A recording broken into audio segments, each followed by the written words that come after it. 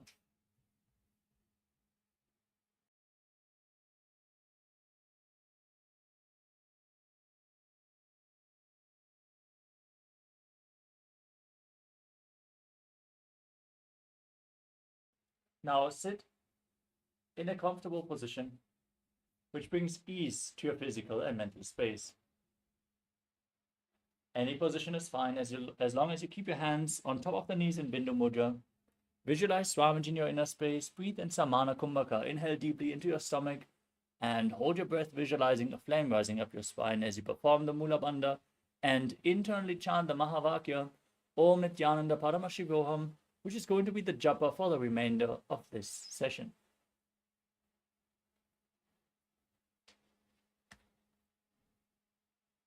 पर्यङ्कं तत्समाख्यातं यथसंसं यथा स्थितिः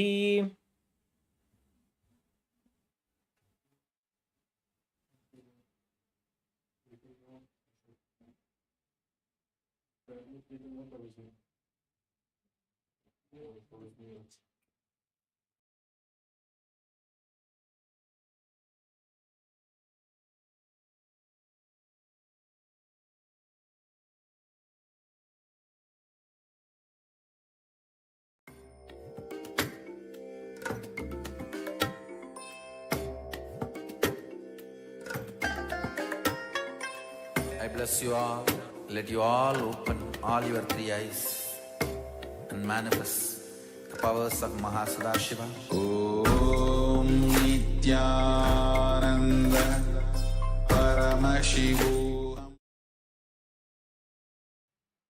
Sorry for the technical glitch. Let us now continue with the next asana, which is Samasana. Now sit in a cross-legged position with your hands on your knees in Bindu Mudra. Inhale deeply and exhale deeply again and again in this asana as you visualize Swamiji in your inner space and perform the Mula Bandha. इदानीं गर्भिणीनां योगाभ्यासो यथा लघु. Next up is Muktasana. Now keep your hands flat on the knees and press the left heel against the perineum. As you place the right foot on top of the left. Now gaze to your nose, visualize Swamiji, visualize yourself as a sage liberated by the Supreme Pontiff of Hinduism as you perform the Mula Bandha. निपीड्य सेविनीं सूक्ष्मां दक्षिणेतरगुल्फतः. Next up is Siddhasana. Now maintain the same position, shift your gaze to your third eye and visualize Swamiji in your inner space. निपीड्य सेविनीं सूक्ष्मां दक्षिणेतरगुल्फतः. Next up is Siddhyasana. Maintain the same posture. Shift your gaze to the ground in front of you as you engage all three bandhas and visualize Swamiji. स्थानुसंयमितेन्द्रियोचलदृशा पश्यन् भ्रुवरन्तरं चैतन्मोक्षकपातभेदजनकं सिद्धासनं प्रोच्यते. Next up is Rudrasana 2. Now place your hands on top of the knees in Bindu Mudra. Shift your gaze to the third eye and visualize yourself as Lord Rudra. वामचरण परिदक्षिण राखे एकजुगति ऐसे विधि दाखे. Next up is Santadhunasana. Now maintain the same posture. Gaze to your nose and embody tranquility and an unshakable nature.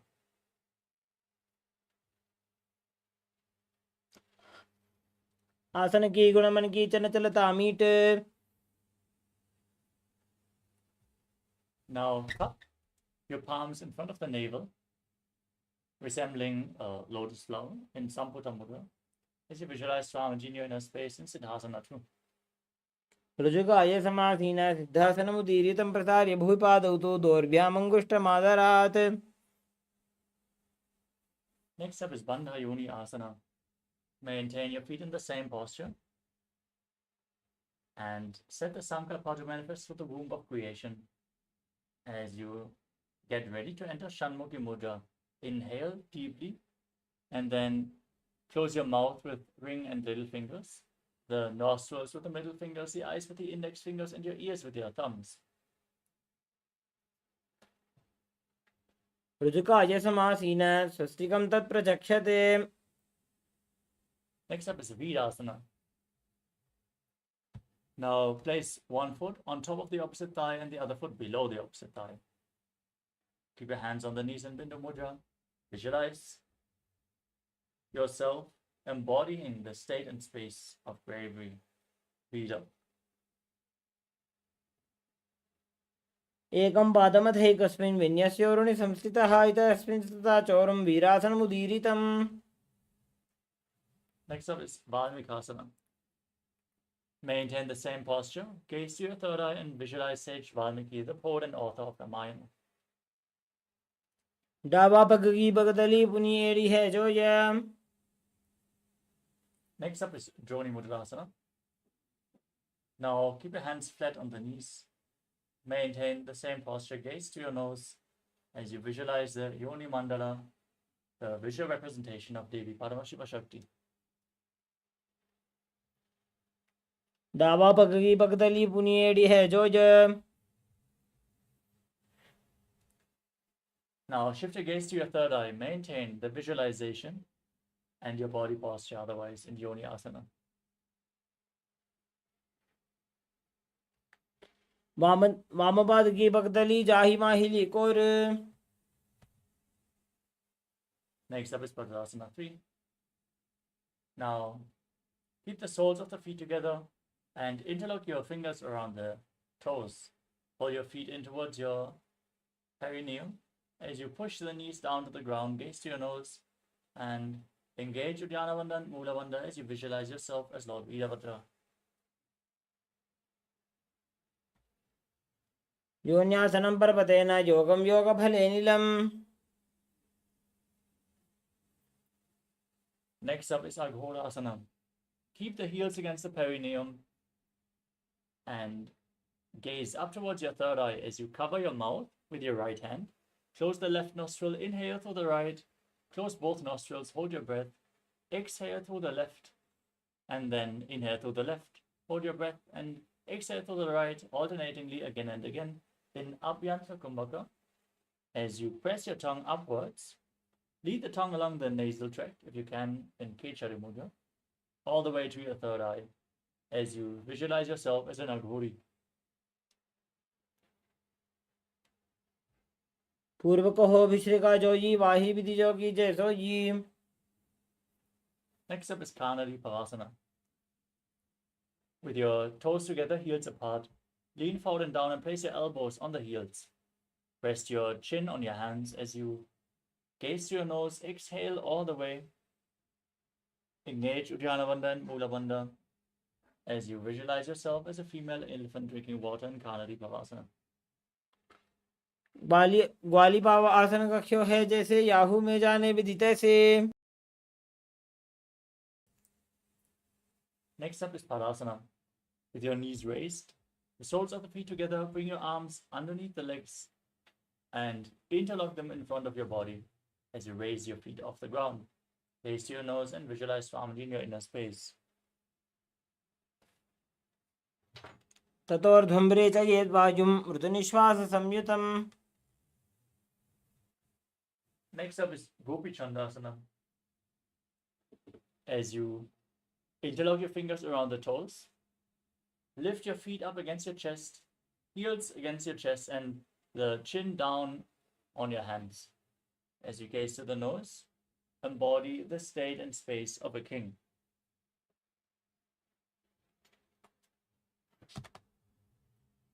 पूर्व विधिपका का अंगूठा कंठ को पुराशे.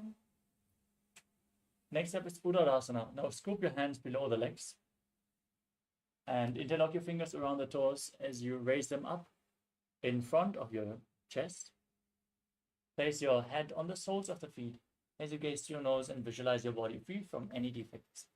द्वौ पगतली संपुटटाने उभय हस्तकरयोर्दहिताने. Next up is Vishishtasana. Now raise your feet even higher in front of your face. Keep interlocked fingers in front of your forehead as you visualize yourself excelling in everything. द्वौ पगतली जोड़ी संपुट करे. Next up is Pujasana. Now raise your legs up over top of your shoulder. Bend your elbows to interlock your fingers around your neck. Visualize yourself as a cobra as you do so.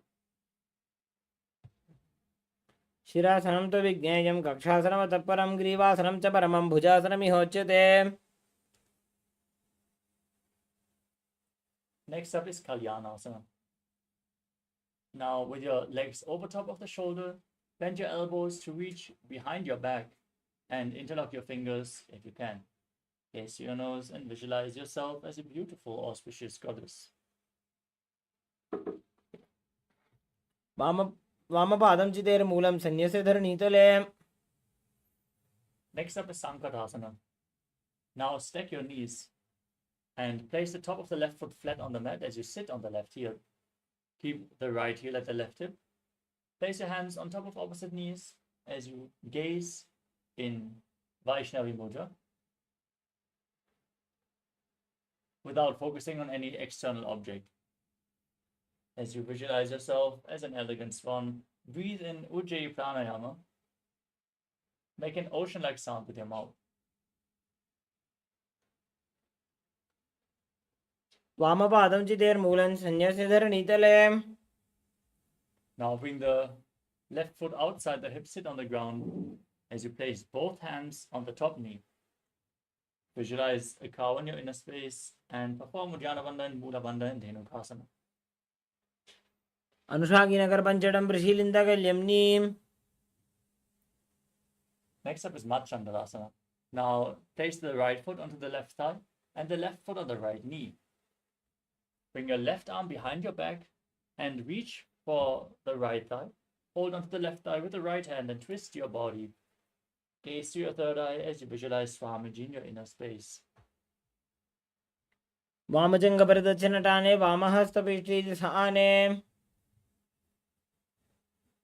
Next up is Machandravasana 2. Now untwist your spine, hold onto the big toes and Prana Mudra.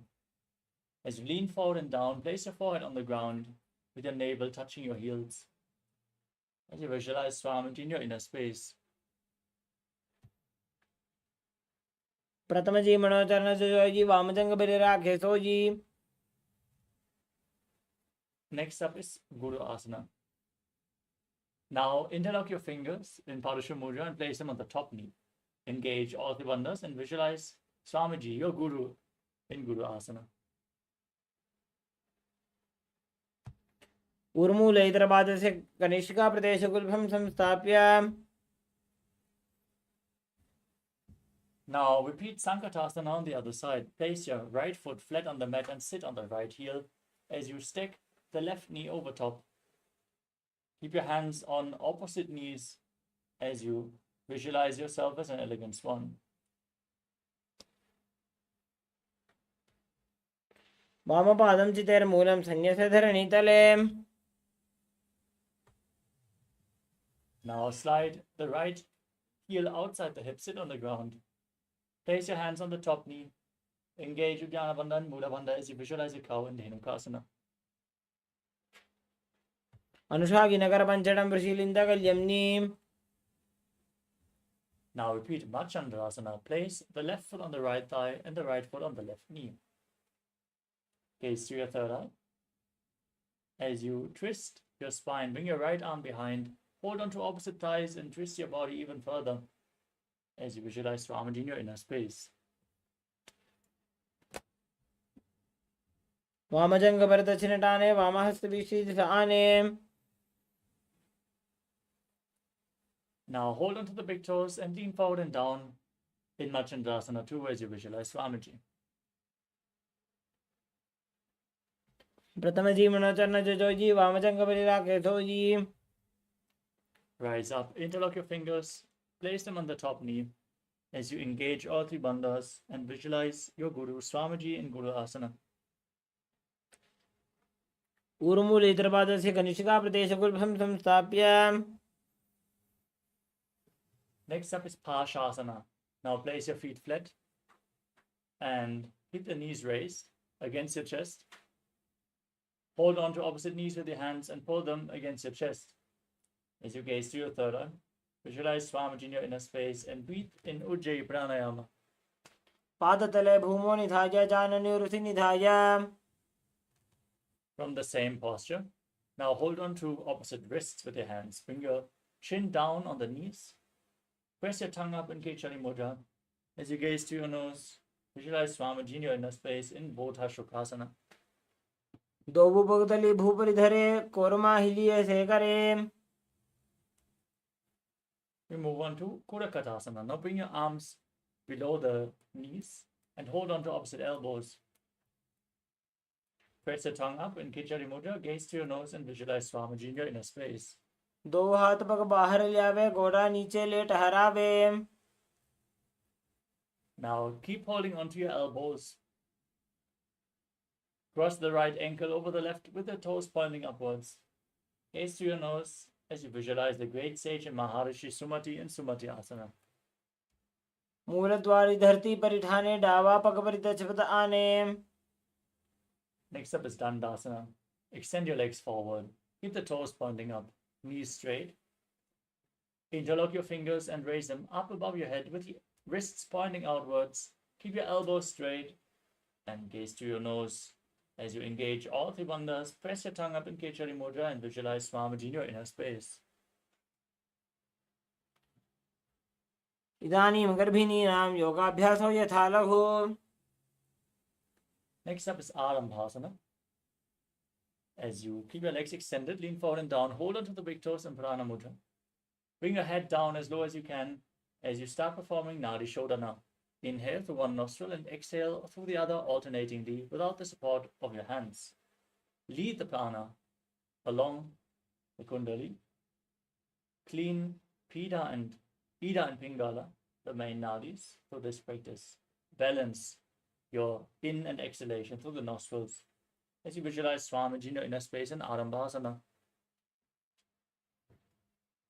दोवो पग मिले वापस हरी पगा का अंगूठा पकड़ी लीला टकोरा लगावे. Next up is Bidukasana. Now separate your feet and raise your knees up slightly as you bring your arms below the shins and hold on to the soles of the feet from the outside. Gaze up towards your third eye, visualize Swamiji as you breathe in Ujjayi Pranayama and perform the Mula Bandha.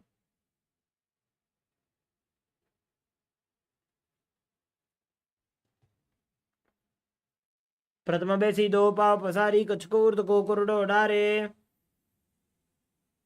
Next up is Jalandhari Pavasana. Now join the soles of the feet in front. Keep your legs extended.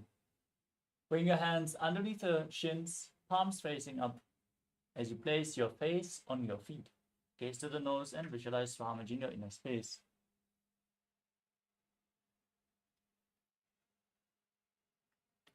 दो वेड़ी मैली के दीजे हाथ पसारी.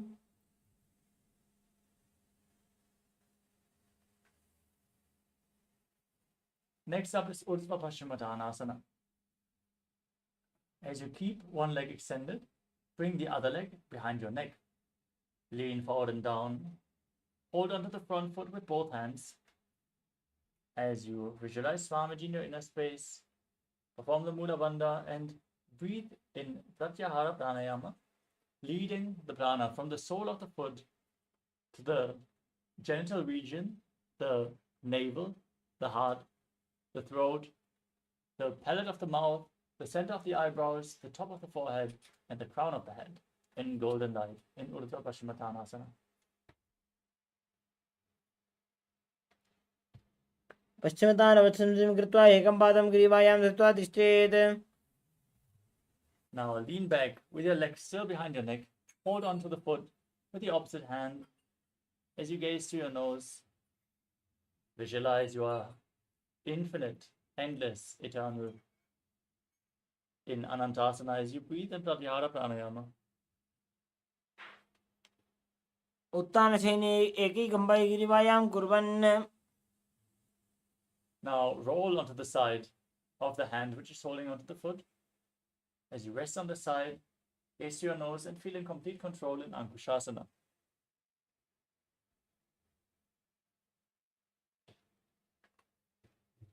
उत्तानशयने एकैकम्बायगिरिवायां विन्यस्य Next up is Purushasana. Lay down on your back as you pull your knees up against your chest and circle your legs with your hands and rock your body from side to side. Visualize the prana flowing upwards in Pratyahara Pranayama as you visualize Swamiji in your inner space.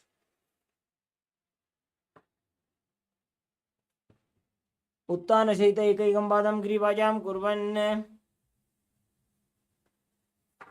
Now extend your legs and repeat Urdhva Paschimottanasana on the other side as you lift the other leg behind your neck.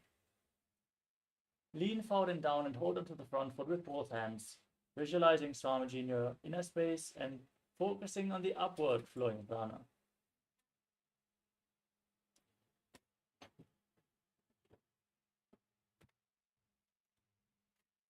पश्चिमतानवत्सं स्थितिं कृत्वा एकं पादं ग्रीवायां धृत्वा तिष्ठेत्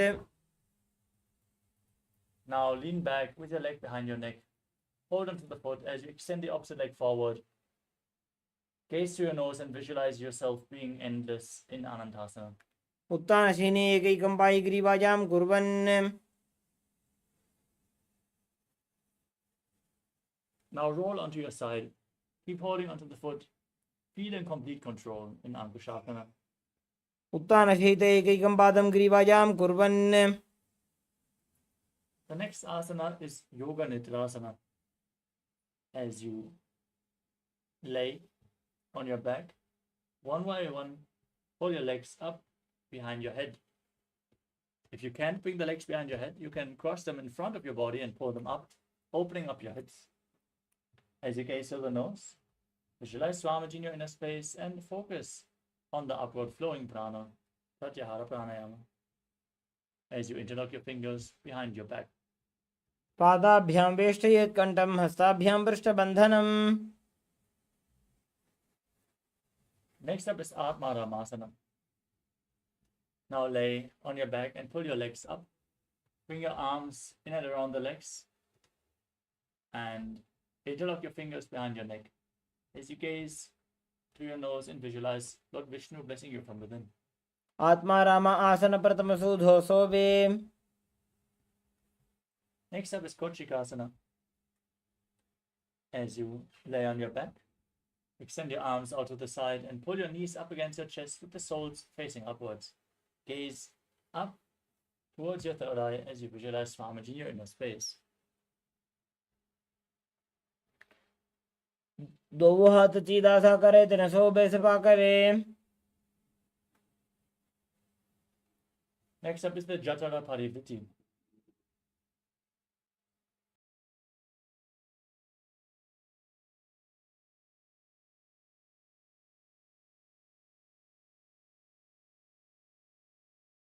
Keep your arms extended to the side and pull your knees against your chest. This is the neutral posture. From this posture, we are going to perform 3 steps. Now drop one knee to the side.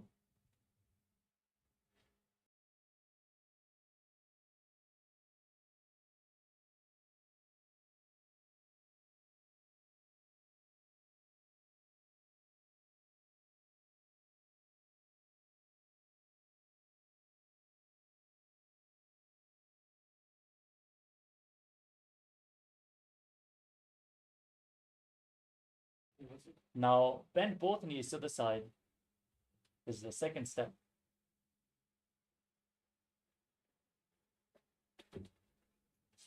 Now extend both legs to the side.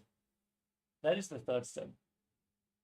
Gaze in the opposite direction from the feet as you hold onto the toes. Now come back to the center. Drop the other knee to the side, extend the opposite leg down. Step 1. Bend both knees to the side. Step 2. Extend both legs to the side. Step 3. Gaze away from the feet and hold the toes as you visualize Swamiji.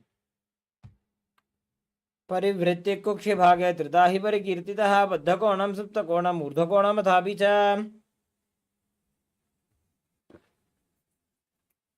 Now lay on your back with your feet flat, knees raised. Hold your ankles and push your hips up as you tuck your chin to the chest, lock your throat, and engage the perineal floor. Breathe in Mocha Kumbhaka. Keep the throat lock engaged as you exhale. As you gaze through your nose, visualize yourself as sturdy as a bridge in Dvipadapitam. प्रतिक्रियायुतं द्वन्द्वपीठस्तर्पबलप्रदं गर्भिणीनां दुर्बलानाम् इति Gargi जगादनु. Now bring your hands over your shoulders, fingers pointing towards your feet as you lift your entire body off the ground. Visualize yourself as sturdy as stone furniture as you breathe calmly through your nose in Sahajra Kumbhaka. उत्तानशेन मस्तदलाभ्यां भूमिं वष्टभ्य.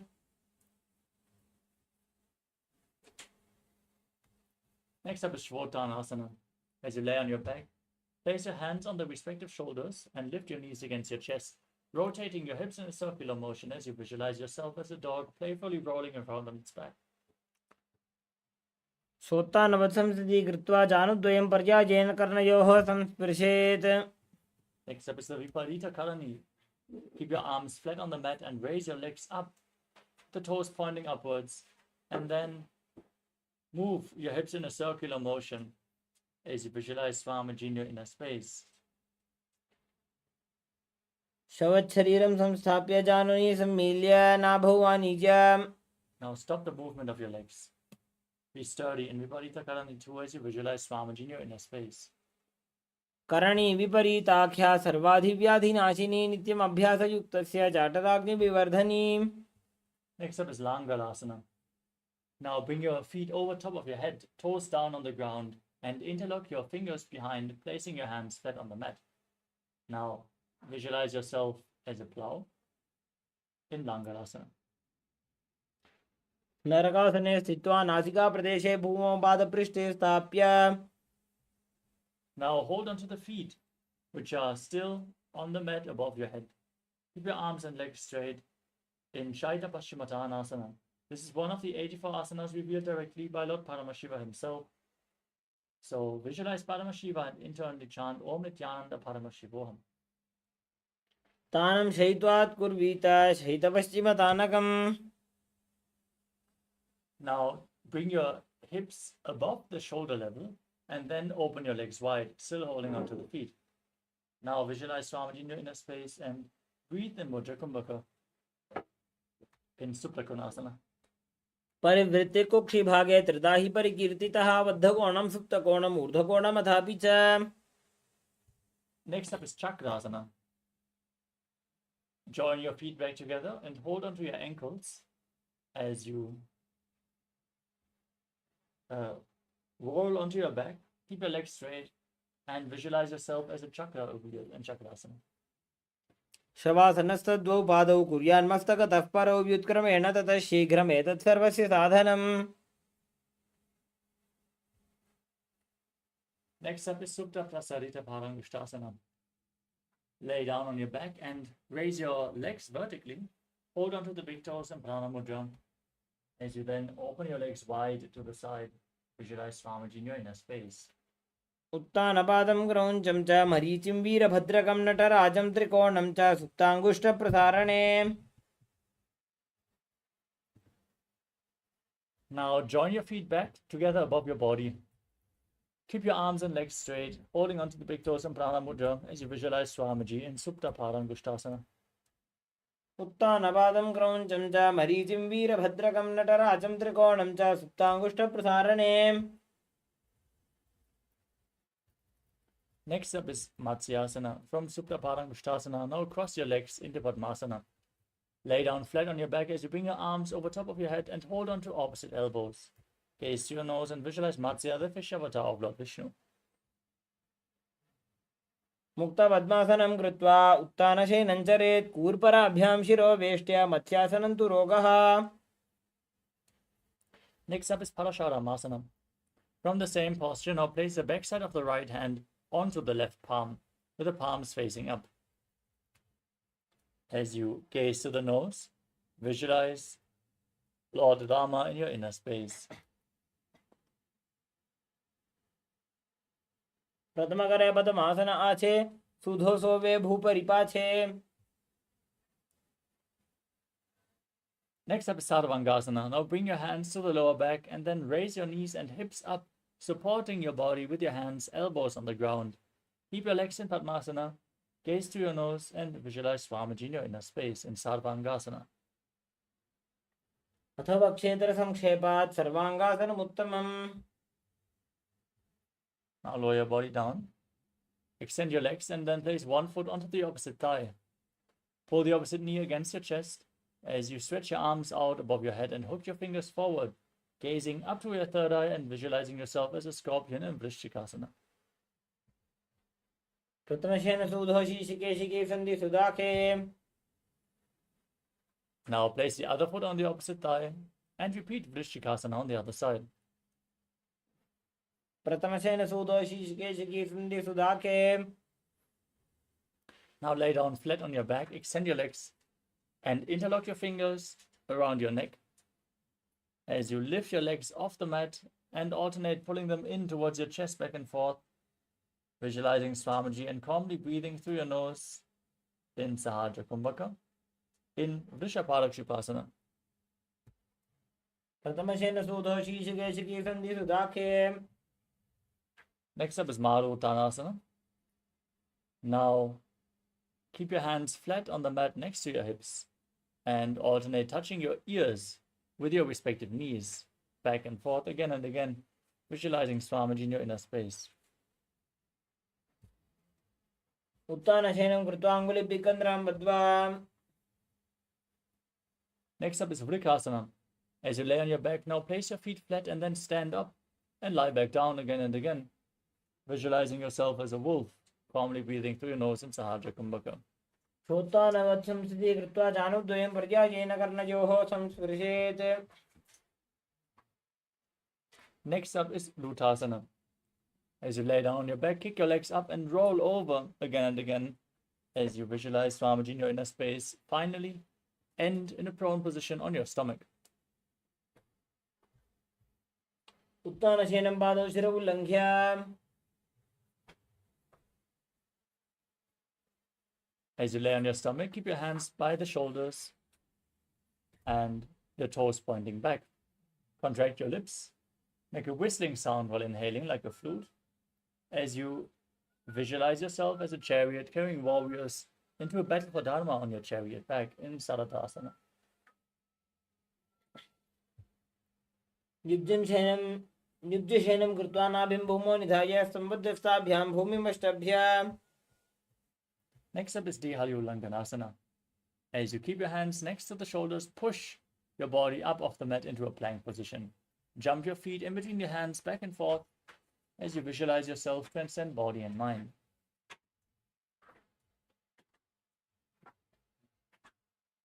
हस्तद्वयं बद्ध्वा तन्मध्ये चरणद्वयम् उड्डानैव बहिरानीय. Next up is Jatyasana. As you stand on the mat, lean forward and down and place your hands flat on the mat. Walk around on hands and feet as you visualize yourself as a wise 60-year-old elephant. अथ जात्यासनं वक्ष्ये येन जातिस्मरो भवेत्. Next up is Lolitika Karana. Now stand in Arimandi posture, heels together, toes pointing outwards and your knees slightly bent. Raise your elbows and bend them, rotating your arms around your chest. Lean back and rotate your head in all directions.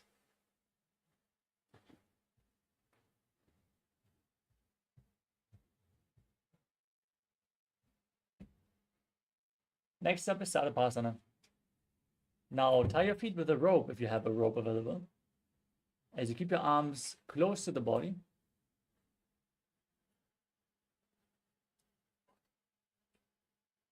And visualize your Kundalini Devi is raising and curling upwards around your body.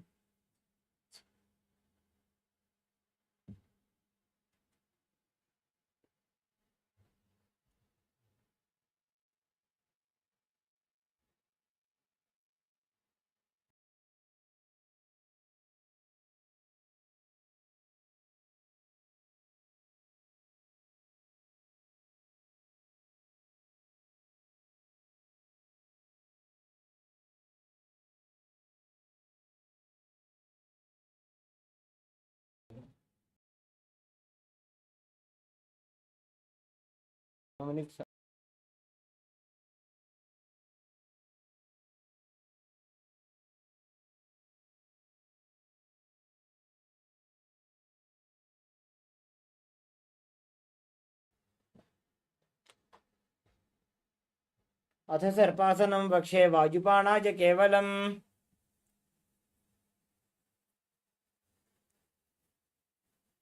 Many yogis spend the whole night in this asana, awakening their Kundalini Shakti. Focus on the upward flowing prana and untie your feet if you tied them previously. As we get ready for the next asana of the sequence, which is Ushtra Sadhanasana. From a standing position, now lean forward and down and hold on to the big toes as you step your feet onto your fingers and walk around on the mat, visualizing yourself as a camel. मुष्टिकनिष्ठिका प्रदेशेन भूमौ निधाय उपरि पादतले संस्थाप्य। Next up is Ashvasana from the same position. Now hold your feet from the outside. Walk around on the mat as you visualize yourself as a horse.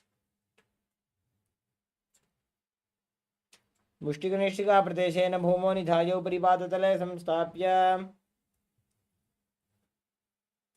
Next up is Kapotani Takasana.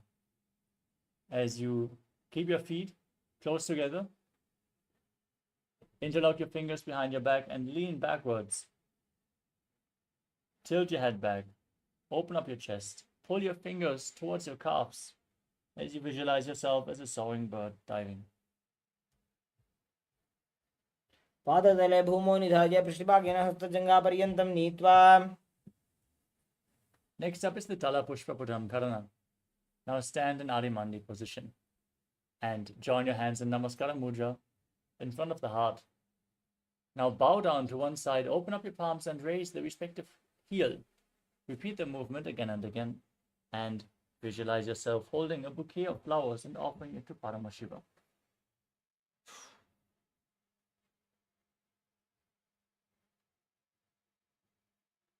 The next asana is Khadgasana. Now, visualize yourself as a rhinoceros as you gaze to the tip of your nose. Then lay down on your stomach, jump your feet up towards your hands and stand with your hands in Namaskara Mudra resembling the horn of the rhinoceros. आसनं कृत्वा पादतलाभ्यां भूमिं धृत्वा उत्तिष्ठेत्। Next up is the Uttanottanam. Now hold weights. If you want to intensify this asana, then sit down all the way or as low as you can and stand back up. Gaze to your nose and visualize Swamiji in your inner space. पुनः पुनः उत्थातव्यम् असितव्यम् इति उत्थानोत्थानं भवति। Next up is Musalasana. Now raise your arms up above your head and jump repeatedly as you visualize yourself as a mace. सरलं स्थित्वा ऊर्ध्वं बाहु नचेत् वारं वारम् उड्डानं कृत्वा।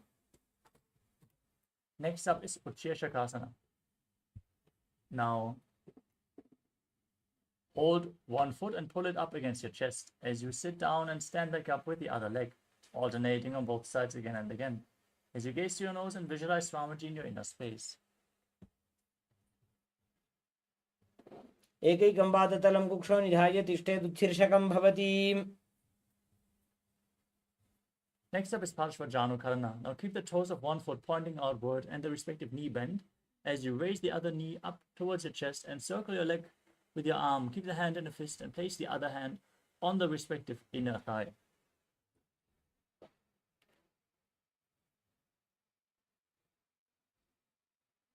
Next up is Tandavasana. Now visualize yourself fiercely dancing as Lord Shiva as you extend your arms out in front and one leg as you sit down and stand back up on the other leg in Tandavasana.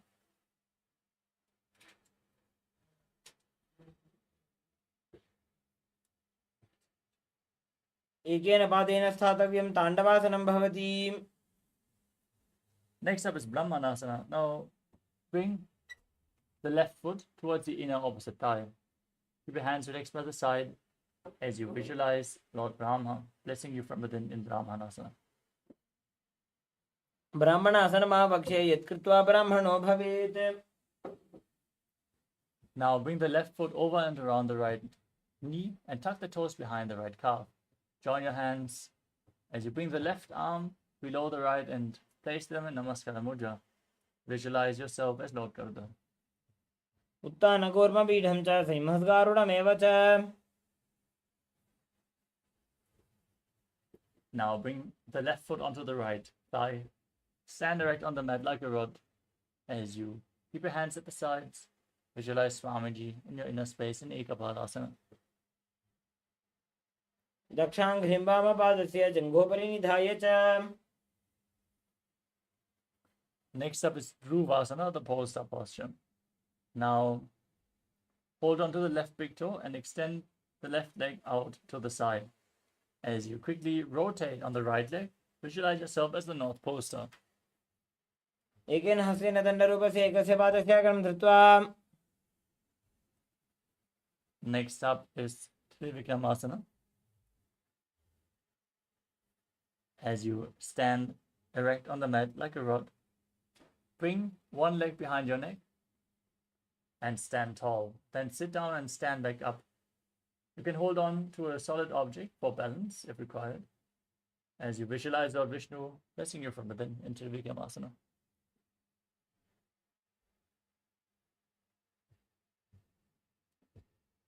ग्रीवायां पादं संस्थाप्य स्थातव्यम् उत्थातव्यं त्रिविक्रमासनं भवति.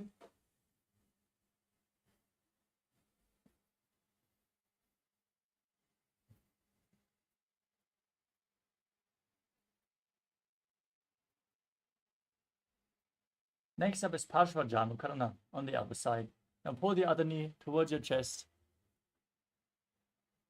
and stand with the other toes pointing to the side.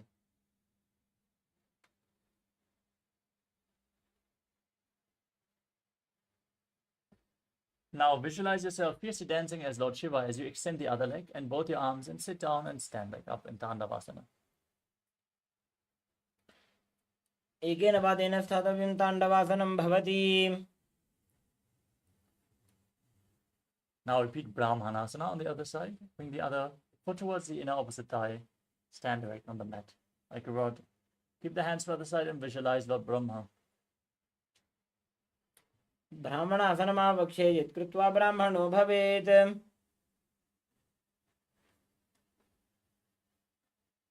Next up is Garudasana 3. Now bring the right foot over and around the left knee. Tuck the toe behind and intertwine your arms as you visualize yourself as Lord Garuda. उत्तानकूर्मपीठं च सिंहस्गारुडमेव च. Next up is Ekapadasana on the other side. Bring the right foot onto the left thigh, hands by the side. Visualize Swamiji. दक्षाङ्घ्रिं वामपादस्य जङ्घोपरि निधाय च.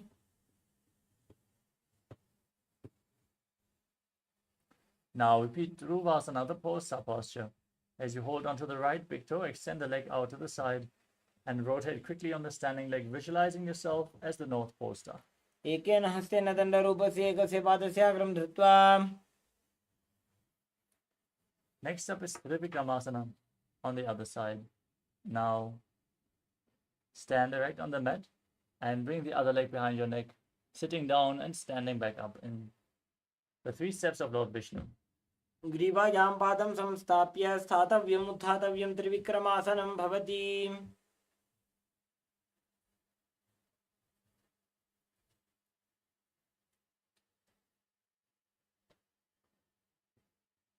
Next up is Samanakakarana. As you stand on the mat,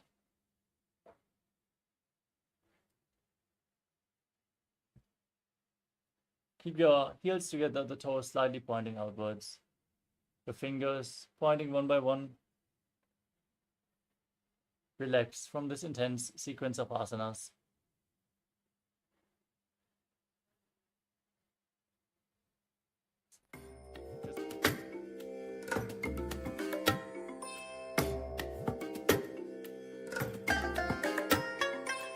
I bless you all.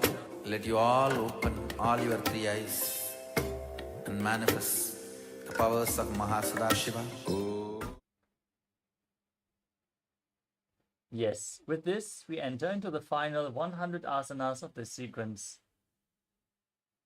Starting off with Gorak Anjali Asana. Now, visualize Sage Goraknath as you squat down and bring your arms in between the legs, interlocking the fingers and bringing the finger lock towards your navel. Breathe in Jivachala Kumbhaka. Inhale all the way and hold your breath, and then move the prana freely within your body by the force of your will. प्रथमहि उभोः ये बाहुरी नीचो पुनिहोवे. Next up is Kantyasana. As you squat down all the way, interlock your fingers behind your back as you visualize Swamiji in your inner space. ऊर्ध्वमध्यात् हस्तौ निवेश्य नितम्बं धृत्वा पादतलाभ्यां भूमिं वष्टभ्य. Now sit down on the ground with your heels against your perineum, knees together, and interlock your fingers behind your back as you gaze towards your navel, visualizing Bhagavan Kala Bhairava and Bhairava. दोवू पग की थलिया की माहिली core मिला जी फना पानी उकड़ मोड़ वैसे. The next asana is Varahasana. As you keep the heels together, toes apart, join your palms and bring them behind your head with the fingers pointing down in Anjali Mudra. As you visualize yourself as Varaha, the boar avatar of Lord Vishnu, gaze to your nose in Varahasana. पागदली की माहिली core मिलाई फना पानी उकड़ मोड़ वैसे. Next up is Pipitasana. Now hold onto the big toes in Prana Mudra and then raise your hips up to the same level as your knees. Visualize Swamiji as you perform the Mula Bandha.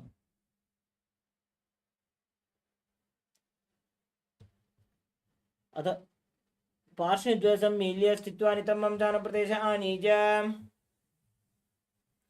Next up is Bakhasana. As you place your hands flat on the ground, shoulder width apart, bring your knees onto your arms towards your armpits. Lean forward, find balance, lift your feet off the ground, balance on your arms as you visualize yourself as a crow in Bakhasana. हस्ताभ्यामवैम वष्टभ्य. Next up is Ashtanga Kapali Asana. As you keep your hands flat on the ground, your elbows on your arms, bring your head on the ground, and slowly raise your legs up and cross them into Padmasana. Gaze to your nose and visualize Swamiji in your inner space. आसन को गुण कपाला आछो होई. The next asana is Guptasana. Now sit in a kneeling posture with your hands on the knees, the heels outside the hips, the toes touching behind your body. Gaze to your nose. You are now sitting in the secret seat with Paramashiva and Guru. Visualize Paramashiva and internally chant Om Nityananda Paramashivoham. जानूर्वोरन्तरे पादौ कृत्वा पादौ च गोपयेत्. Next up is Vrikshasana 2. Now place your hands flat on the ground and raise your legs up into a headstand. Into a handstand. You can lean against the wall for support if needed, or you can ask a partner to assist you. Everyone should perform this asana to purify all the 7 chakras. Now, visualize yourself as a tree with deep roots growing into the ground from your hands as you breathe calmly in Sahadra Kumbhaka. सप्तचक्रक्षालनाय vrikshasana विशेषकान्. Next up is Shiva Asana. From the handstand, now gaze up towards your third eye and visualize that Tejas energy is flowing towards your third eye, rejuvenating your body as you bring your feet together. दोवू पग जोड़ी माही Gulf मिलाए. Gently lower your body down. Keep your hands flat on the ground, shoulder width apart. As you lower your entire body down and push it back up again and again, while visualizing yourself as a fish in Matsyasana 2. निब्जं शयनं गुरुपरो पार्श्वभागाय मूर्धकृत्य. Next up is Sarapasana 2. Now place your hands on your waist and lift your chest from left to right as you visualize and move your body like a snake. निब्जं शयनं कृत्वा हस्तौ नितम्बं संस्थाप्य पादौ दीघीकृत्य. Next up is Nidālambanasana. Now bring your elbows on the ground in front. Bring your thumbs and little fingers together in Padma Mudra, the lotus mudra, as you rest your chin on your hands. Feel self-supported and completely independent. कराभ्यां पंकजं कृत्वा तिष्ठेत् कुर्परया सुधीः. Next up is Chaturasana. As you lay on your stomach, now place your hands flat on the mat and straighten your arms, pushing your chest up as you bend your knees and bring your feet up towards your upper back. Tilt your head back and visualize yourself as an umbrella protecting your guru from the sun rays. अर्ध्यासनं स्थित्वा हस्ततलाभ्यां भूमिं धृत्वा. Now bring your feet together, knees together, the feet flat. Sit on your heels. As you lean forward and down, extend your arms out in front, place your palms flat on the mat and your forehead on the ground. As you gaze to your nose and visualize yourself as Vajra, the weapon of Indra, symbolizing your indestructibility in Vajrasana.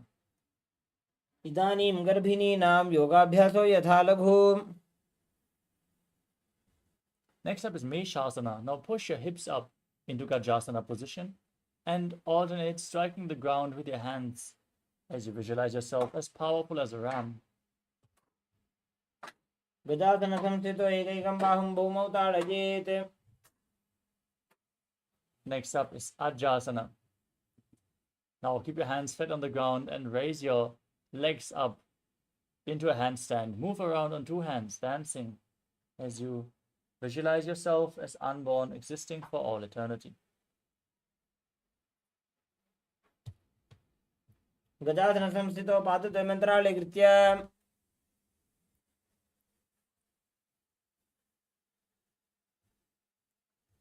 Next up is Dhanantarasana. Now come to a kneeling posture. Hold onto the big toes and pull them back towards your perineum. Then place your hands on your knees. Gaze to your nose and visualize Swamiji in your inner space as you breathe in Ujjayi Pranayama. पूर्व विधि परिहाता की काकसी से फणा शरा मोड़ी. Next up is the Angamottanam. Now, interlock your fingers and stretch your arms out in front. Then move your arms up and down, left and right in all directions, giving massage to various different joints and muscles of your body. Then repeat the movement behind your back as well, as you visualize Swamiji in your inner space. हस्तयोः अङ्गुलीर्बद्ध्वा हस्तयोर्मध्यात् सर्वाङ्गं निष्कासयित्वा. Next up is Garudasana 4. Now sit on your heels in Vajrasana and then turn your feet outside. So the toes are pointing to the side. Visualize yourself as Lord Garuda, flying Lord Vishnu and Lakshmi on his back in Garudasana 4. जङ्घोरुभ्यां धरां पीड्य स्थिरकायो द्विजानुनाम्. Next up is Ananda Mandirasana.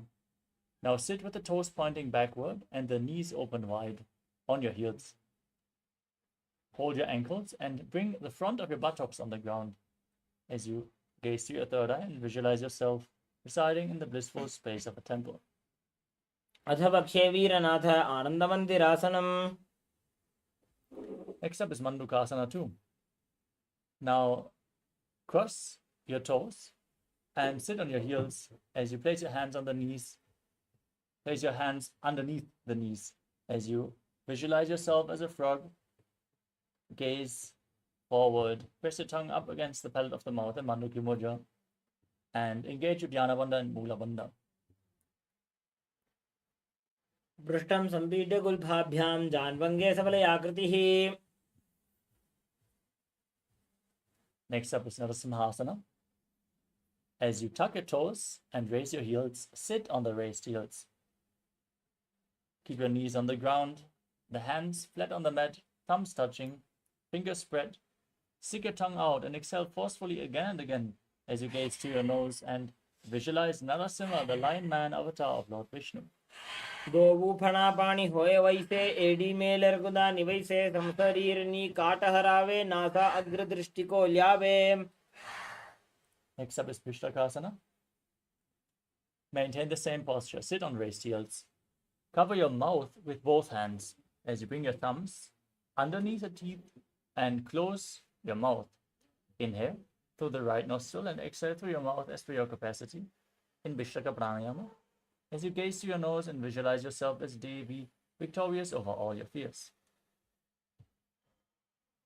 दोवु पकांगी एडी जोजी गोड़ा फनोबान पुनि होई. Next up is Makadasana. Now, bring the top of your feet flat on the mat and sit on your heels as you raise your elbows and bend them to bring your fingers towards your armpits and imitate as if you are a monkey stretching itself. As you gaze up towards your third eye, visualize yourself as a playful monkey in Makadasana.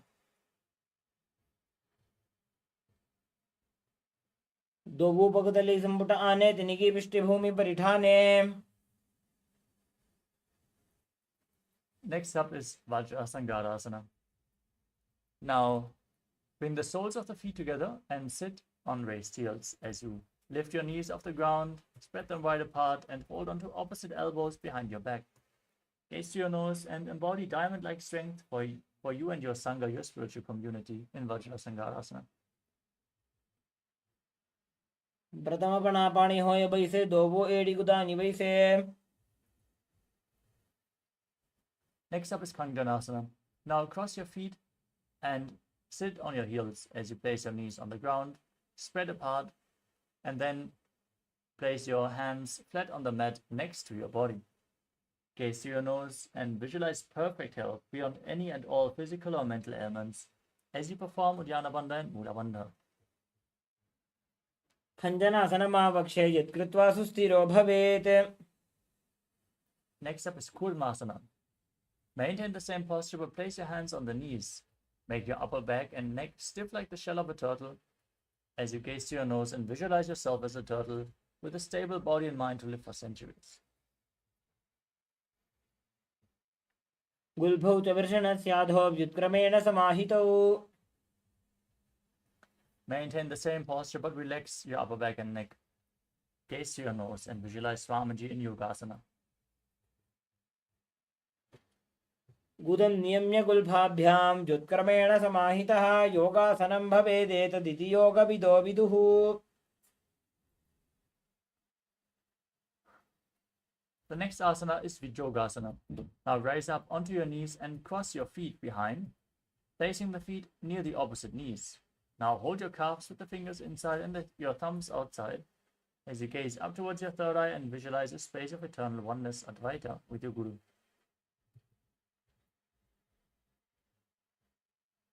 गोड़ा वामो उभौ होजी गोड़ा आड़ा राखे doji. Next up is Ushtrasana 2. Now keep your feet flat and hold onto your ankles as you stand on your knees. Tilt your head back, lean backwards, and push your hips forward as you visualize yourself as a camel. मेरुदंड ग्रंथिदाढ्य संविवादयिषु पुमान्. Next up is Jati Asana 2. Now sit in between your heels with the feet flat and hold the soles of your feet as you lean back and down, placing your elbows and then the back of your head on the ground. Gaze to your nose as you visualize yourself as a lotus blooming. दोवु एडी संपुट करे सोले मूलद्वारि तरिधरे. Next up is Viratasana. Now raise up. Then place your back on the ground again. Lay down and raise back up again and again. You can use the support of your hands if needed. As you gaze to your nose and visualize the healing and liberation of all causal subtle forms of your body. जंगा पृष्ठभूमो निदाय जंगोदरयोः ऊरुनि संस्थाप्य. Next up is Kapotasana. As you sit with the feet together, lean backwards and bring your arms over top of the shoulders. Try to place your forearms on the ground and bring your head in between the feet as you visualize yourself as a beautiful dove. मेरुदंड ग्रंथिदाढ्य संविवादयिषु पुमान्. Next up is Svadasana. Now stand on your knees with the toes tucked. Hold on to opposite elbows As you gaze to your nose, this is the boon fulfilling posture. Visualize Paramashiva in your inner space and receive your boon from Paramashiva as you internally chant Om Nityananda Paramashivoham. जानुनि भूमौ संस्थाप्य हस्ताभ्यां बाहु परस्परं धृत्वा. Next up is Varahasana 2. As you sit down on raised heels with the toes tucked, lean forward and down, place your forearms on the ground and rest your head on your hands.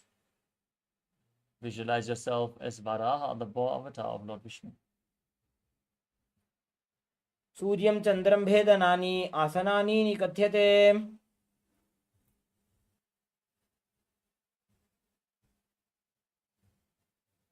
From this posture, keep your forearms on the ground, elbows shoulder width apart. Interlock your fingers and then place your head on the ground, support it with your hands and raise your hips, walk your feet forward, lift your legs off the ground into a headstand posture. Gaze to your nose and visualize yourself as a lob tree in Mundasana. अधो मुण्डासनं वक्षे सर्वेषां प्राणिनां सुखम्. Gently lower your body down. Come to a kneeling posture with your feet flat. As you lean forward and down, bring your head in between the legs. Hold on to your head with both hands.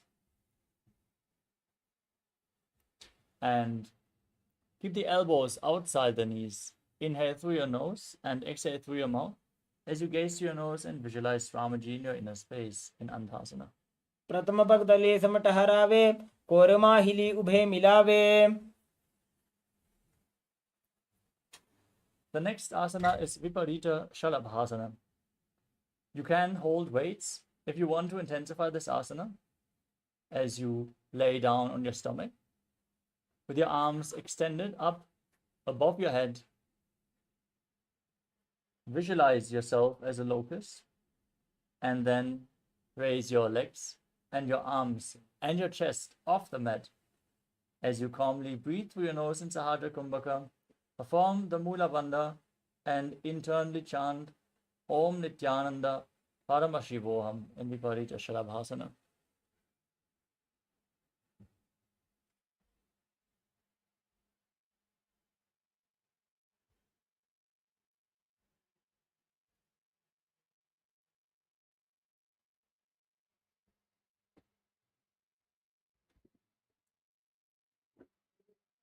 The next asana is KAILASA.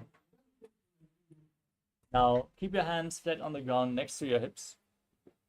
As you place your forehead on the ground, lift your legs up together and visualize a skull representing the mind with purified thoughts and the strong will to attain enlightenment. कपालं भूमौ निधाय ऊर्ध्वं पादौ नजेत् कपालासनं भवति. The next asana is Akasha Kapotasana.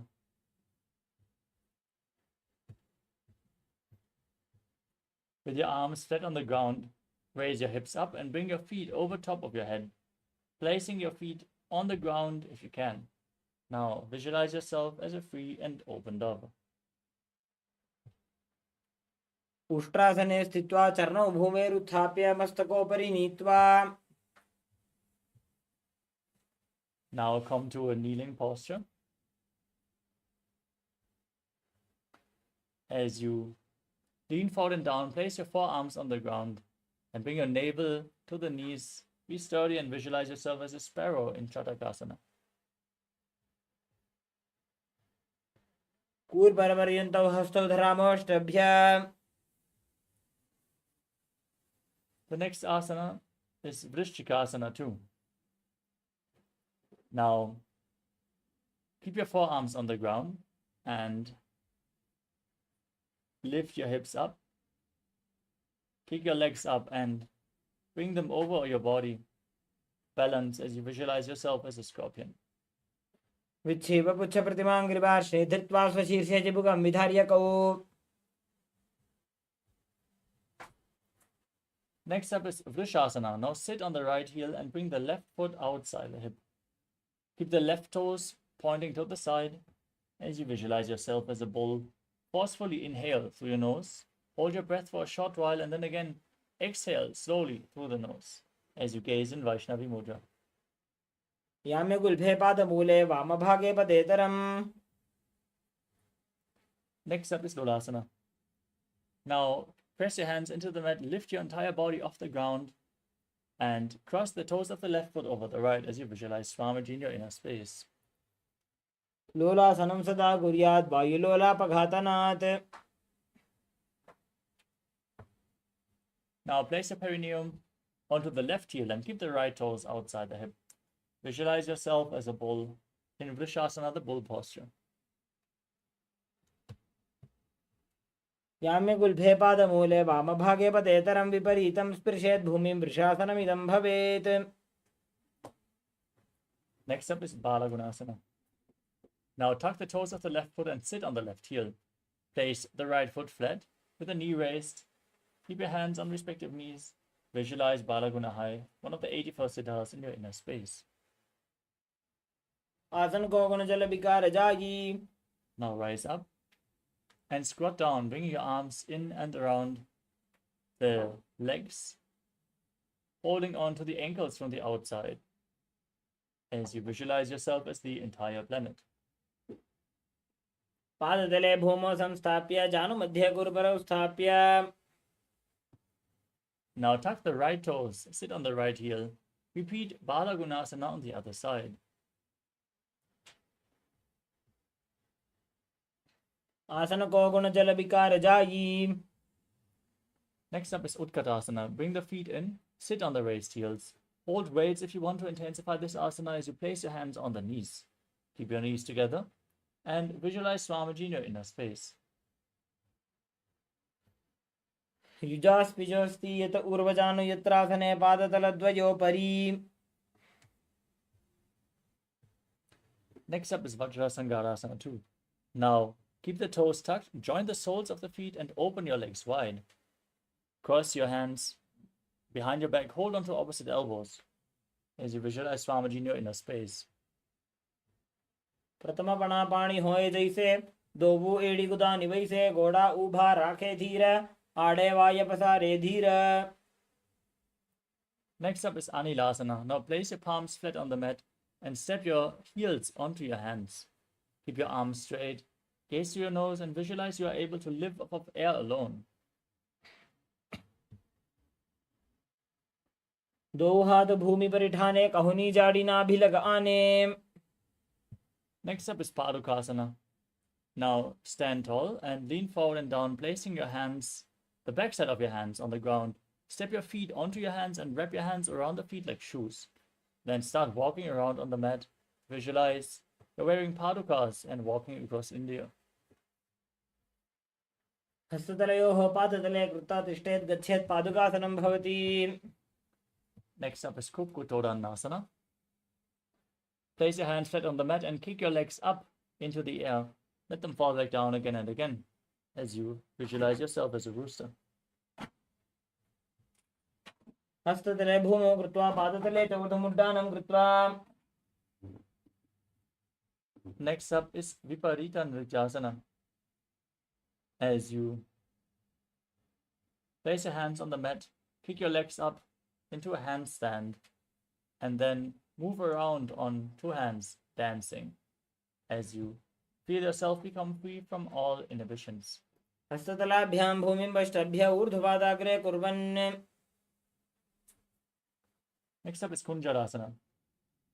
Stand with your feet separated, place one palm on the ground, arms straight, place the other hand on your ear. As you visualize Swamiji in your inner space, breathe calmly through your nose in Sahadra Kumbhaka. हस्ततलाभ्यां भूमिं वष्टभ्य ऊर्ध्वपादाग्रे कुर्वन्. Now exchange the position of your hands, place the other hand on the mat as you repeat Kunjarasana on the other side. अथ पक्षे महादेव कुञ्जरासनम् उत्तमम्. Next up is Kalambasana. Now squat down with your heels close to your body. Hold onto your ankles and then lift your feet off the ground. as you visualize yourself as a Kadamba tree, a pious tree that promotes a long life. पार्श्विभ्यां भूमिं वष्टभ्य हस्तद्वयेन गुल्फौ धृत्वा. Next up is Pavanamuktasana. Now sit on the ground with the feet flat in front of your body. Pull your knees against the chest with opposite hands as you visualize any excess vata being released from or balanced within your system. द्वयोस्तु पादयोः पाणिं लात्वा स्वस्वनितम्बके.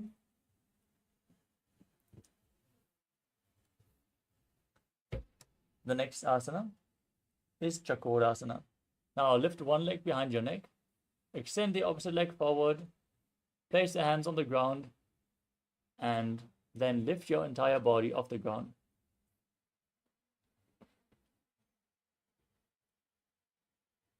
पूर्वदानं चतुष्पादपीठं वज्रासनं तथा.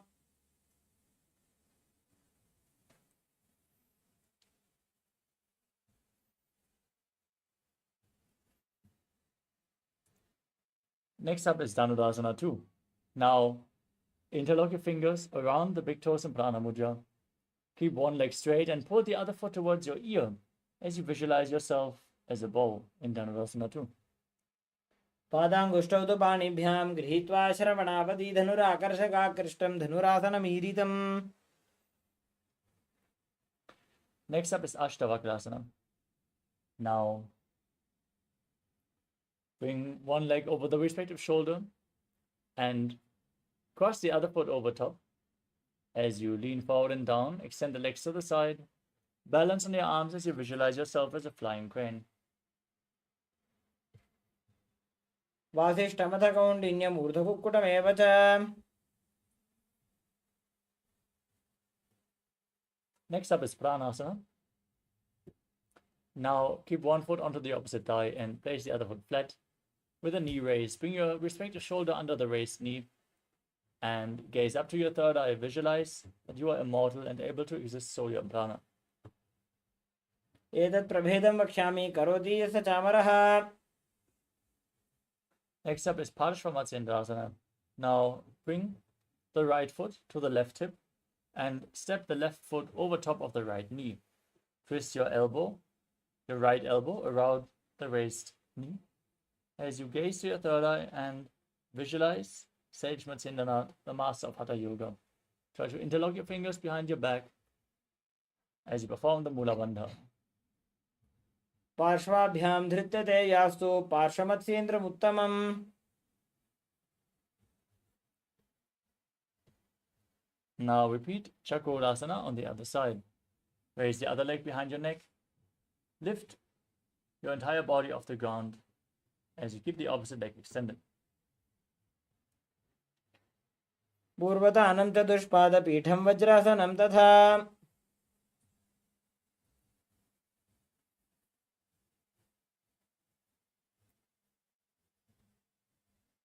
Next up is Dhanurasana 2 on the other side. Now pull the other foot towards your ear as you hold onto the big toes and visualize yourself as a bow. पादाङ्गुष्ठौ तु पाणिभ्यां गृहीत्वा श्रवणावधि धनुराकर्षकाकृष्टं धनुरासनमीरितम्. Now repeat Ashtavakrasana on the other side as you bring the other leg over the shoulder, hook the other foot over top, extend the legs out to the side and lean forward and down, lifting your body off the mat as you visualize yourself as a flying crane. वासिष्ठमथ कौण्डिन्यम् ऊर्ध्वकुक्कुटमेव च. Now repeat Pranasana on the other side. Bring your shoulder underneath the raised knee. Gaze up and visualize that you are immortal and able to exist solely from prana. एतत् प्रभेदं वक्ष्यामि करोति यस्य चामरः. Next up is Parshvamatsendrasana on the other side. Now bring the left foot at the right hip. Step the right knee over top. Twist your left shoulder around the raised knee. Bring the arm below and interlock your fingers behind your back as you gaze up and visualize Sage Matsindranath, the master of Hatha Yoga. पार्श्वाभ्यां धृत्यते यास्तु पार्श्वमत्स्येन्द्रमुत्तमम्. Next up is Ardha Paschimottanasana. As you keep one leg extended forward, press your perineum with one heel. Lean forward and down and hold onto the front foot with both hands as you visualize Swamiji in your inner space. एकं पादं प्रसार्य एकं पादस्य पार्श्वनासीवनी सम्पीड्य. Next up is Kranchasana. Now bring the left foot outside the hip, hold on to the right foot with both hands and extend it up in front of your face. Keep the knees straight as you visualize yourself as a crane.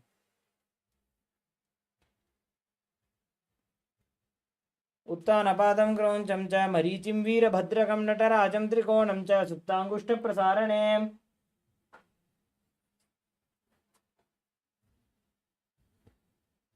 Now repeat Ardha Paschimottanasana on the other side.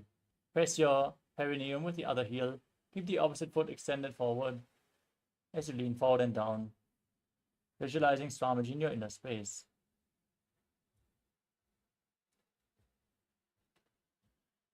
एकं पादं प्रसार्य एकं पादस्य पार्श्वनासीवनी सम्पीड्य. Now repeat Kranchasana on the other side. Bring the right foot outside the hip. Hold on to the left and extend it up in front of your face as you visualize yourself as a crane, Krancha. पादं क्रौञ्चं च मरीचिं वीरभद्रकं नटराजं त्रिकोणं च सुप्ताङ्गुष्ठप्रसारणे.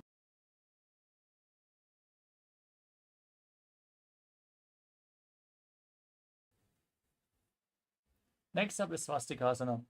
Now place your feet in between the thighs and calves in a cross-legged posture as you gaze through your nose and keep your hands on the knees. Embody peace, well-being, good fortune, and prosperity as you visualize the swastika. जानूर्भोरन्तरे सम्यक् कृत्वा पादतले उभे. Next up is Gorakshasana. Now maintain the same posture but cover your heels with your hands. Gaze to your nose as you visualize the great sage Goraknath, founder of the Natha Yoga Hindu Sampradaya. Perform Jalandhara Bandha and Mula Bandha as you do so. जानोर्भोरन्तरे पादौ उत्तानो व्यक्तसंस्थितौ गुल्फौ छाच्छाद्य हस्ताभ्याम् उत्तानाभ्यां प्रयत्नतः. Next up is Bhagasana 2. Now place the left heel against the perineum and the right foot onto the left thigh. Gaze up towards your third eye and visualize Swamiji. Meditate on Arihanta, the Enlightened One. वामपार्श्वमुकुतं संस्थाप्य दक्षाङ्घ्रिवामजघने.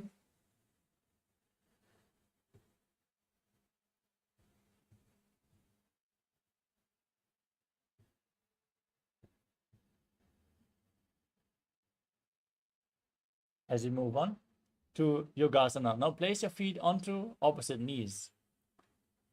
Keep your hands on the ground next to your body with the palms facing upwards. Gaze to your nose and visualize Swamiji as you breathe in Kakachantra Kumbhaka. Roll up your tongue and inhale through the rolled up tongue, keeping your mouth in the shape of the beak of a crow in Yogasana 2. उत्तानौ चरणौ कृत्वा संस्थाप्योपरि जानुनोः आसनोपरि संस्थाप्य चोत्तानं करयुग्मकम्. Next up is Urdhva Kukutasana. Now rotate your hands at the side of your body. Push your hands into the mat as you lift your entire body off the ground, visualizing yourself as a rooster. वासिष्ठमथ कौण्डिन्यम् ऊर्ध्वकुक्कुटमेव च. Keep breathing in Kakachantra Kumbhaka as you bring your hands in between the legs. Place your palms flat on the ground without lifting your body up. Stay seated on the mat as you gaze to your nose and visualize Swamiji in your inner space in Siddha Haratali Asana.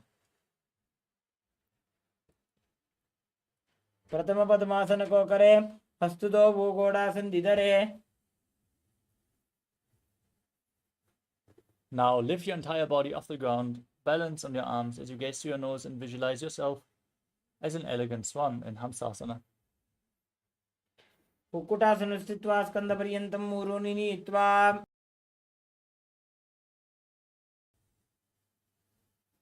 Next up is Karmukasana. Now bring your arms in between the legs and push them behind your body. As you lean forward and down, place your forehead on the ground and Interlock your fingers behind your back in Parashamudra, visualizing yourself as Pinaka, Lordship as bow. प्रथम पद्मासन को करे, गोडासन दिमाही कर इधरे. Next up is Kurmasana 2. As you sit in Padmasana with your legs arms in between the legs, bend your elbows and reach for your shoulders. As you balance in this position, visualize yourself as a turtle with a stable body and mind to live for hundreds of years. By जंग पर दक्षिण पावा, दाई जंग परि by ल्यावा. From the same posture, now tuck your chin to the chest, gaze to the nose as you perform Jalandhara Bandha and Mula Bandha, and rejoice knowing you're sitting in Shiva's secret knot posture, Granthi Bhedasana. अथ वक्षे नीलकण्ठ ग्रन्थिभेदासनं शुभं ज्ञात्वा रुद्रो भवे क्षिप्रं सूक्ष्मवायुनिषेवनात्. Next up is Uttana Kurmasana. Now roll onto your back. Keep holding onto your shoulders as you gaze to your nose. Embody a turtle laying on its back and perform the Mula Bandha. Keep breathing in Kakachancha Kumbhaka in Uttana Kurmasana. कुक्कुटासनबन्धस्थं कराभ्यां धृतकन्धरं पीठं कूर्मवदुत्तानमेतदुत्तानकूर्मकम्.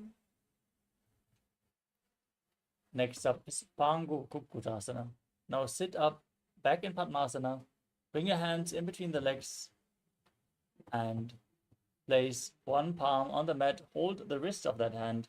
Then push your hands into the mat and lift your entire body off the ground as you visualize yourself as a rooster.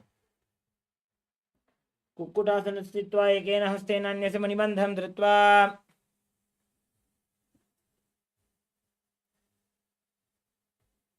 Now place the other hand on the mat.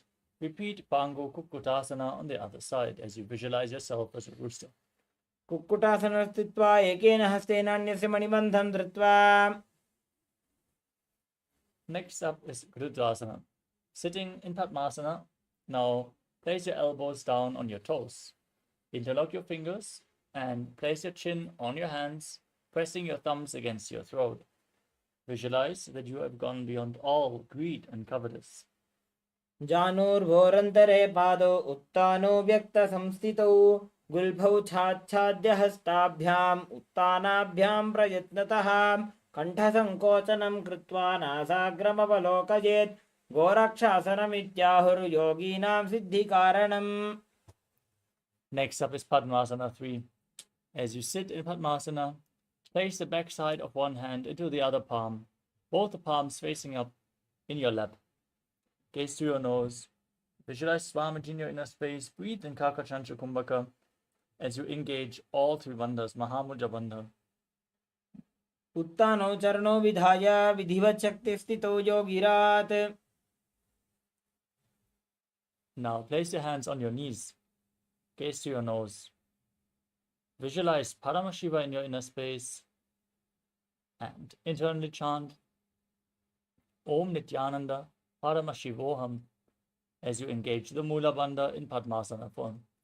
एतत् पद्मासनं कुर्यात् प्राणवायुप्रसिद्धये शुभासनं सदा ध्यायेत् पूरयित्वा पुनः पुनः पूर्वमूले वामपादं पुनस्तद्दक्षिणं पदं वामोरे स्थापयित्वा च पद्मासनमिति स्मृतम्.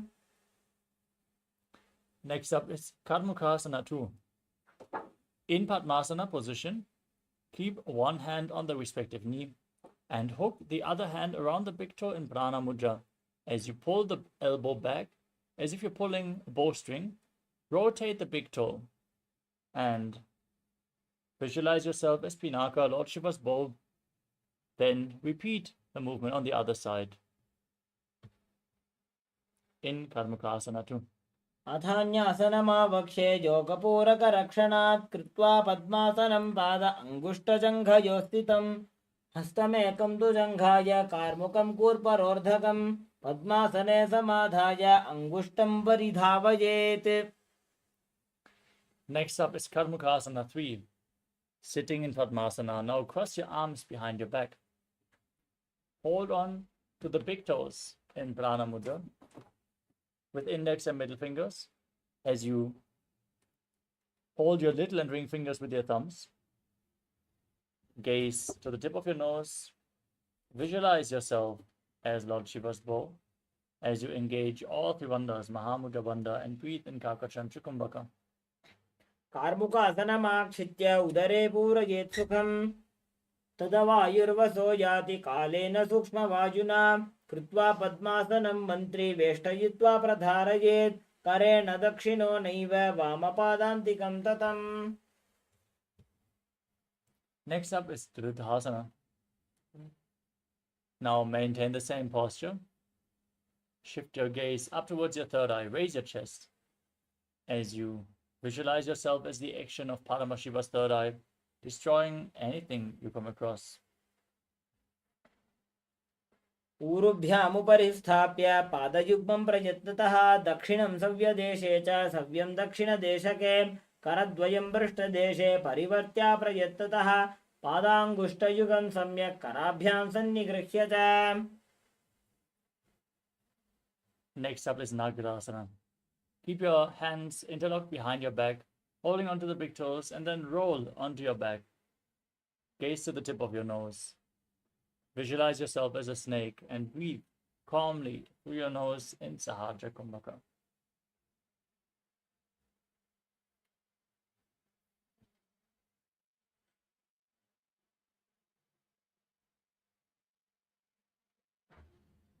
प्रथम पद्मासन कोठाने दोवो हाथ पाछाने आने पाद अंगूठा पकड़े आनी सोबई कहुन्या कुल्या पानी. Next up is Kandukasana. Now, you can free your arms and legs and pull your knees against your chest. Hold on to opposite knees and pull them against your chest. Squeeze your body into a ball as you bring your chin to the knees. Breathe through your nose and perform the Mula Bandha. वेत्रासने स्थित्वा हस्तपादान् निष्कुष्य ऊर्ध्वं नजेत्. Next up is Urdhva Bhavanasana. With your feet flat on the ground, laying on your back, interlock your fingers behind your neck. Gaze to the tip of your nose and visualize Swamiji in your inner space as you calmly breathe through your nose in Sahaja Kumbhaka. प्रथमे सूधो San करावे घोड़ा उभा राशि मिलावे गुल्फमा हिला अंगुष्ठदोजी करे एक समेल रसोजी. Now bring your hands underneath the heels with the palms facing up. Step your feet onto your upturned palms. Push your hips up towards the sky. Engage the Mula Bandha, the root lock, and the Jalandhara Bandha, the throat lock, as you exhale, keeping the throat lock engaged in Mocha Kumbhaka, and visualize yourself as a powerful alpha ape in Marakata Pitasana. उत्तानसेनं पादतले उत्तानहस्तयोः स्थापयेत् पृष्ठभागमुत्रमजेत् मरकटपीठं भवति. Now raise your hips up and bring your hands to the lower back. Rest your body weight on your elbows as you straighten your legs, point your toes, gaze to your nose, and visualize Swamiji in Uttana Shiki Pitakasana. जङ्घूरुबलहीनश्चेत् उत्तानशिखिपीठकम् अप्रमत्तः प्रकुर्वीत भुक्तेः प्राग्विजितेन्द्रियः.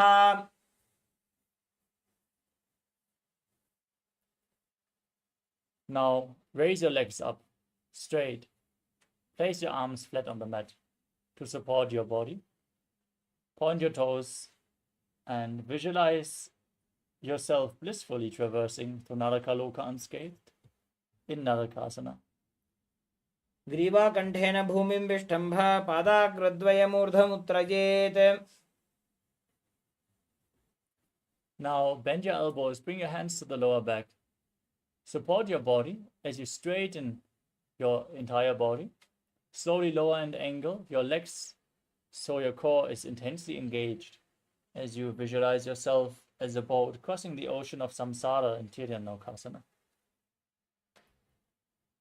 नौकावत् स्थित्वात् ऊर्ध्वं पादाग्रद्वयं नजेत्.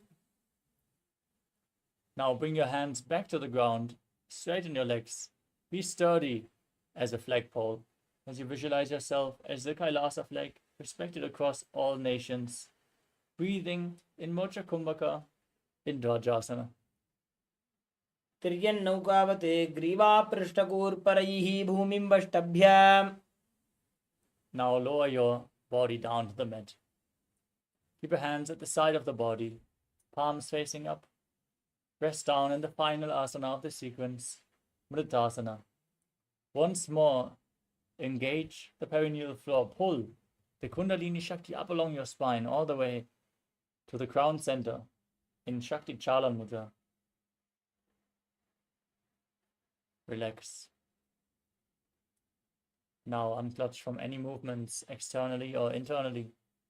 Be completely still as you visualize your body is dead. And Swamiji, the Supreme Pontiff of Hinduism, is liberating you. Internally chant the Mahavakyam. Om Nityananda Paramashivoham. उत्तानं शववद्भूमौ शयनं तु शवासनं शवासनं श्रमहरं चित्तविश्रान्तिकारणम्.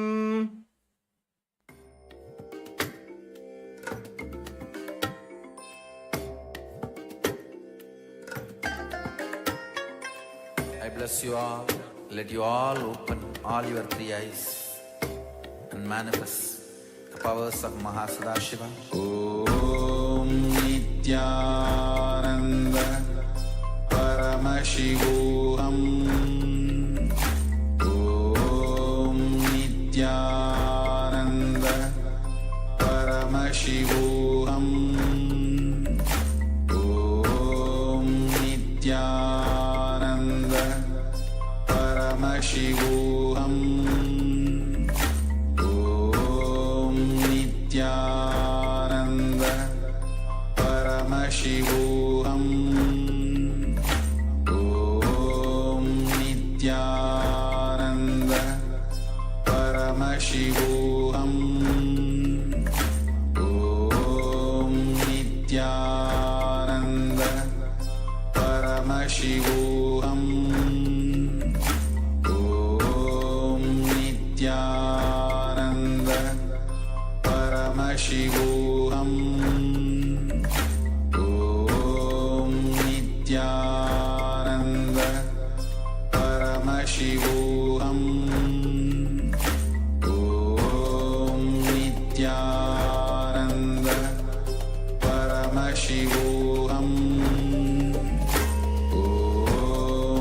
Nityananda Paramashivoham. Om Nityananda Paramashivoham. Om Nityananda Paramashivoham. Om Nityananda Paramashivoham.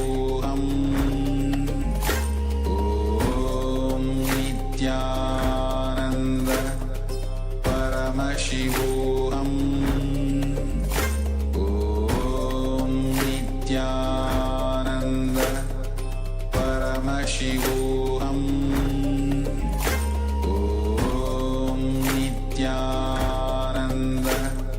Nityananda Paramashivoham. Om Nityananda Paramashivoham. Om Nityananda Paramashivoham. Om Nityananda Paramashivoham. Om Nityananda Paramashivoham. Om Nityananda